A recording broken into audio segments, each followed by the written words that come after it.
So we go from Brighton, where there had been some real raw emotion and people are kind of really in good spirits, and we got to the ferry terminal, and eventually when we get on, it's very late, it's about 11:30, and knowing that we were going to be on there for 4 hours, we weren't going to be getting much sleep at the best of times. As it turned out, I didn't have a minute of sleep. And I lay there thinking, I'm about to go on a 70-odd mile bike ride in the morning, setting off in the dark with no sleep. Like, imagine Coisty in a room, me, Meldine and Foxy. And I reckon the room was probably 2 metres by 3 metres, with bunk beds coming down. There wasn't much oxygen left after what had been produced by most people. So we didn't get much sleep that night. I looked around and nobody looked like they'd had a very good night's sleep. Everybody looked a bit miserable and a little bit kind of questioning about their life choices at that point. And we got off and we ended up going to the hotel where we were supposed to be getting breakfast and things. And we were met by a lady who ran the hotel who didn't have the same idea as us about what breakfast would entail. So we didn't quite get the sustenance we were hoping for. So this challenge was becoming increasingly more challenging. Unfortunately, the route today is very hilly. So they call it Little Switzerland. No, I wish I was, trust me. Thankfully we've had loads of sleep. Just climb it at your own pace, be really, really relaxed. Deep breathing and all the rest of it you do on a bike, and we'll regroup at the top. There is no rush today. The only important thing is we get you there smiling.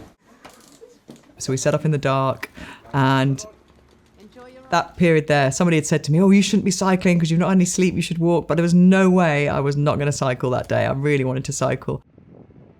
And it turned out to be the most spectacular day. And I think everybody who cycled that day felt they'd hit the jackpot, because by all accounts, it was one of the most beautiful rides of the whole week.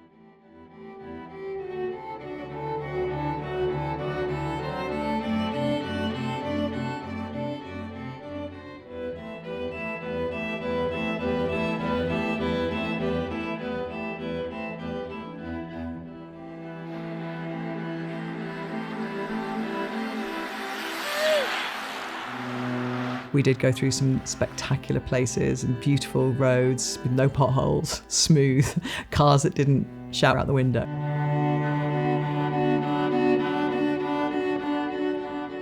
It was an interesting 24 hours with a roller coaster of emotions, but very, very well worth it.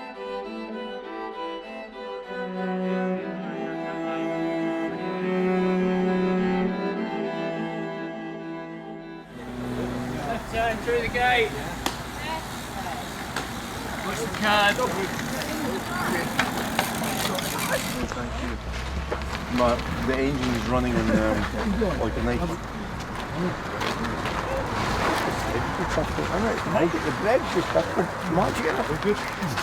Every time you come up and see me, I'm sticking something in my face, man. Well, I'm the only man ever going to cycle bear me parts and put on half a stone, man. Having known Ali for such a long time, and he's been a supreme sportsman, but of course he's in his early 60s now, and he's perhaps not been going in the gym as much as he did in his playing days. So I knew that this was going to be a big physical challenge for him.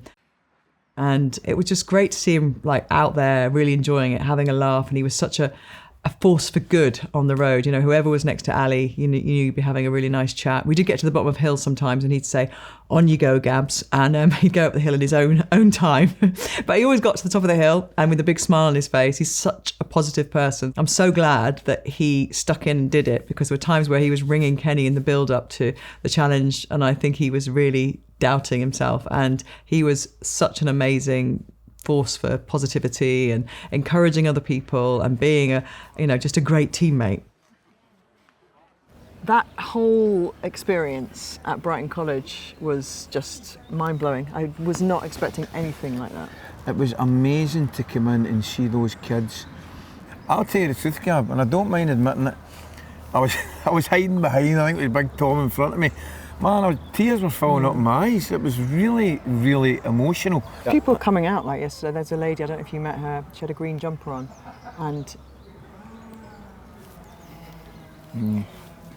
she had lost her brother, who was 49, And he was from the village we set off from. He'd gone to Brighton College to school. He played rugby. She said I had to come out because it just felt like all these, you know, and just so many people are actually, sorry. No, I know. Didn't get much sleep last No, night. I know, but you're so right. One of the lads, George, came to see us as well. The Bishomabi, he just turned up, same thing. He'd just been diagnosed, a couple of kids, and he just wanted to say hello to everybody and thank everybody. And it was touching, man. It was unbelievable. It was absolutely unbelievable. Should we go crack some hills out? Yeah, let's go. Do you fancy it? If somebody said to me a year ago, Gabby Logan would turn to me and say, "You fancy going to crack some hills out?" And I thought they were mad. However, let's go crack some hills out. It's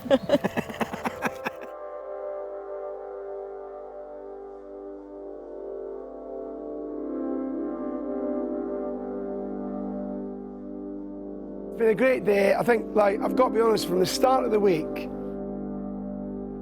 it's been quite an emotional roller coaster for me because you go through the sort of bringing people together and you don't know what's going to happen. You get to day 3 and actually everybody's getting on really well, and you get to day 4, we hate each other. You get to day 5, we're back to liking each other. But it's been brilliant, and everybody in this sort of area here, you are stars, and you've been great for Doddie, the foundation, and representing yourself and your businesses. You've been absolutely brilliant. I'm so proud to be part of this group. But let's really enjoy tomorrow, and tomorrow is a key day because we're going to go into Paris. We are going as one. There's no glory boy apart from me. Right, let's enjoy tomorrow, but tomorrow is all of us being together, everybody together, right? And we go into Paris and let Paris know that Doddie's coming to town, right? We go into Paris and everybody's looking at us going, Doddie Weir, and we're going to fly that flag. I'm so proud to be part of this team, right? So let's go tomorrow and enjoy it.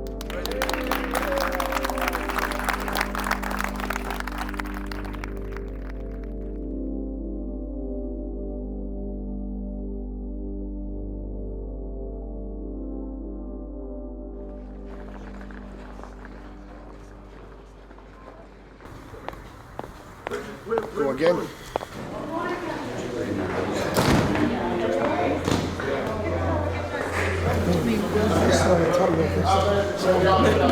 It was the last day, 55, 60 miles. 3, 2, 1, But that day was incredible because everybody felt fit. Everybody was cycling. We're all cycling together in a big peloton. And I'll never forget us cycling up this hill. And we're cycling up and we're getting up there. We got to the top and we looked across to the right, across to the left, and you could just see the trees and the mist. And then suddenly we looked up and we saw this balloon. And the balloon was in yellow and blue. And one of the guys went, "Kenny, did you organise that?" I said, "Yeah, I did, yeah, of course I did." But that was just a moment I just thought, my God, big man's right with us. He's right with us.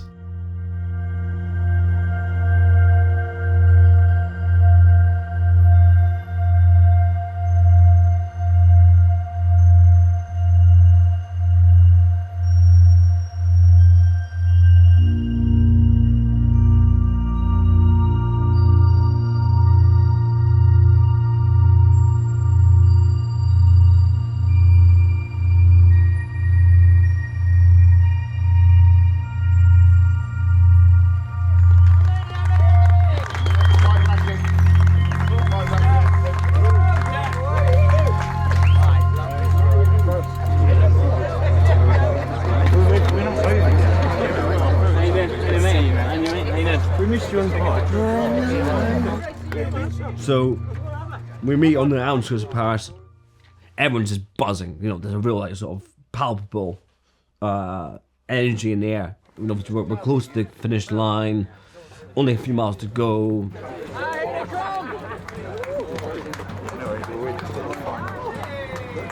Kenny had kept going on about the fact that he was really excited because we were going to get a police escort, and I thought this was just some kind of childhood fantasy about following a policeman or something through the streets of Paris.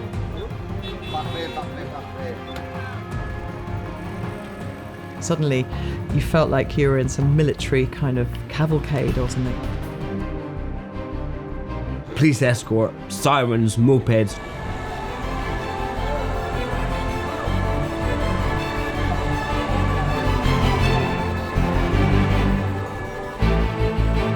There's no greater arena in the world for cycling than this stretch of road. Like, it was a goosebump, pinch yourself moment. It was so special. We're going down the Champs-Elysees, 3 a breath. Sirens are going, the Champs-Elysees quiet, and there's fans coming out. Got this big daft truck. On the front of it, it says a world free of M&D, and on the side it's got Doddie. And I remember Jimmy turning around to Gabby saying, you know, we've done a lot of amazing things in our life, but this moment here will never ever leave us.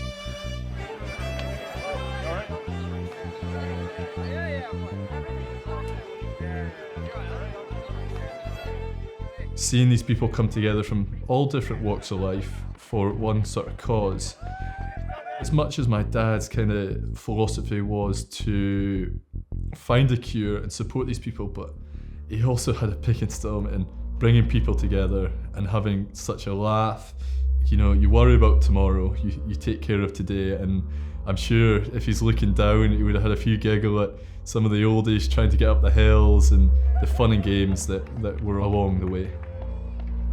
The way the whole trip went, with the police escort and the balloon popping up in his colours and the mist over the hills and the schools, there was an umbrella over us all the way. The weather was incredible. He did put a little bit of rain, but you just felt the big man was with you.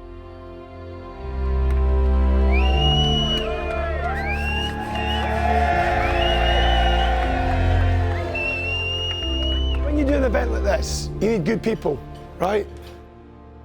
And we're good people. Started with my team. I've got to thank them so much. The reason we're here is because my team, I come up with a stupid idea and they go, oh, Jesus. And they come up with it and they've pulled this together along with Zeus and Darren's team. But also thanks to the people who turned up, you know, the people who are saying, right, put their hand up, we're going to raise 15,000 for Doddie. I put my name to that target. I didn't do it, you did it. Right, you were the ones that helped me do it, and I just want to thank you all so much, because if it wasn't for you and the big man who's behind us all, it just would not have happened. So I just want to thank everyone in this room so much for all the stuff you've done for me.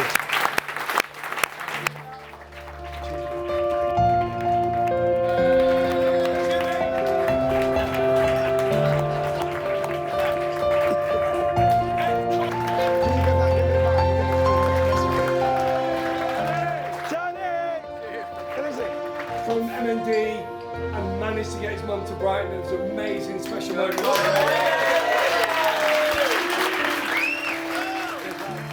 King of the Mountains killed us, absolutely killed us on the first day.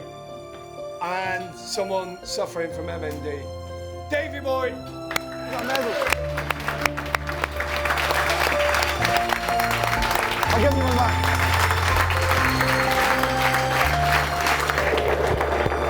Good night.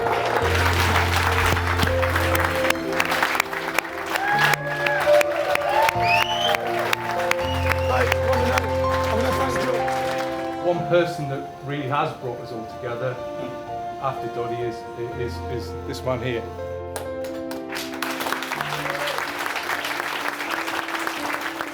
He's brought this event together, he's brought friends for life together, and he has brought the drive to find some sort of cure towards M&D. So for me, it's a huge thank you, Kenny.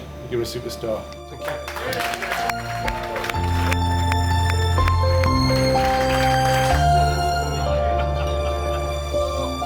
Right, we're doing this for a reason, yeah?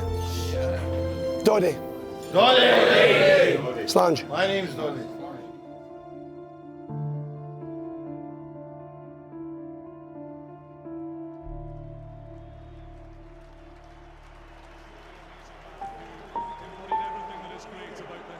Sport, warmth, humour, passion and determination.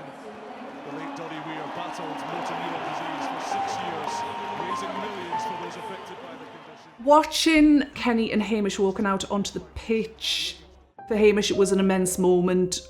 I'm really proud of him.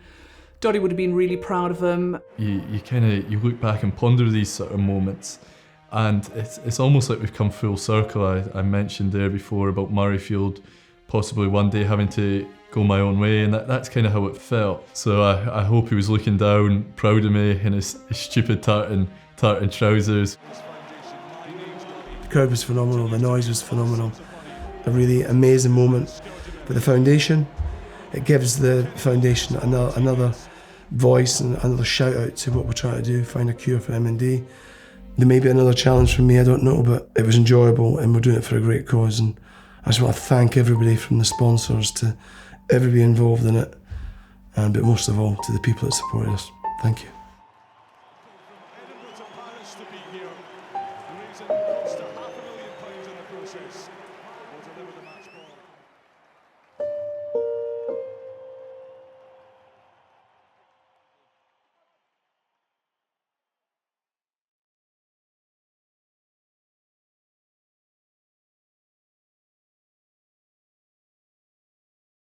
I genuinely believe we are on the cusp of something here. But the only thing that's going to make a difference is funding, because research is expensive. It's phenomenally expensive.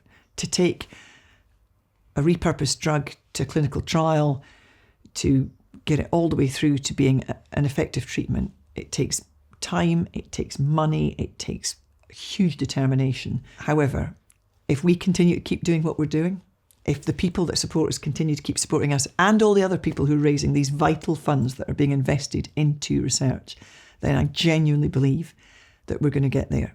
If Doddie's legacy is anything, it's a sense of hope that we're heading in the right direction. He's galvanised this community. He's inspired people. He says, do everything with joy, love and hope. That's our ethos. Those are the values we live by. And he's absolutely bang on with it. But we've got to keep pushing forward, and we'll do it in his name, and we'll do it in the name of the thousands of other people who are facing this most awful disease.